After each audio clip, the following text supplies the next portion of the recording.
You look at any screenshot of Brink, you know it's Brink. It can't be mistaken for anything else.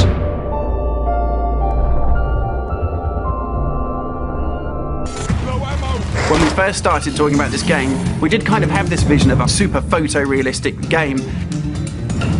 Well, everyone's done the realistic thing. We didn't want to do something that's done 1,000 times before. It wasn't until Olivier sort of came on board where we actually came along with the ultra-realistic, sort of exaggerated toon style. Olivier and I argued about that stuff for a while. Olivier had this vision for the artistic style of the game, the characters, the environments, and he's stuck with it.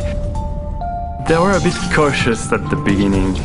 We are navigating between realism and sometimes a bit more cartoony.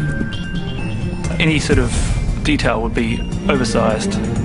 Because of this really fast-paced action and combat game, you have to quickly identify who's in front of your gun. So having this kind of exaggerated style makes things easier for everybody. The facial animation, that's something that is quite difficult to achieve. If you remove just a little bit of expression on an eyebrow, you have a very different result. So for the animations, we've been using a type of motion capture, but where you capture at the same time the voice of the actor, the body motion, and the facial expression of the actor. So that was our approach, to come up with something a bit different, not just realistic. The environment is just absolutely kick-ass. For the Founders Tower, we used a clean white architecture style. And the aesthetic for the airport was inspired by Santiago Calatrava to keep it sort of sterile and clean.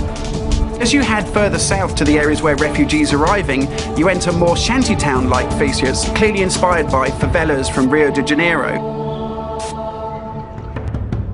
Everything is working now. It looks great, so yeah, I'm proud of what we've been doing. It's awash with colors. It's awash with vibrancy. It's a lived-in world that you can just, reach into the screen and feel like you understand it, like you're living there yourself.